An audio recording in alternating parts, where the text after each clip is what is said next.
చేసేదే కాదు. క్రిస్మస్ అంటే ఏంటో తెలుసా? పరివర్తన పండుగ. అందరు చెప్పండి, మారాలి. అందరు చెప్పండి, పక్కన చెప్పండి, మారాలి. వాళ్ళకు కూడా నువ్వు మారినావా? పక్కన చేతులు చేయి చెప్పండి, మీరు మారండి అని చెప్పండి. వాళ్ళు ఏమంటారు తెలుసా? నువ్వు ఎక్కడ మారినావు? మొన్ననే తిరిగి కదా, నువ్వు ఎప్పుడు మారినావు?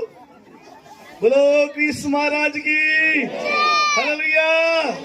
క్రిస్మస్ అంటే ప్రచార పండుగ అనుకుంటున్నారు జనాలు. క్రిస్మస్ అంటే అలంకార పండుగ అనుకుంటున్నారు జనాలు.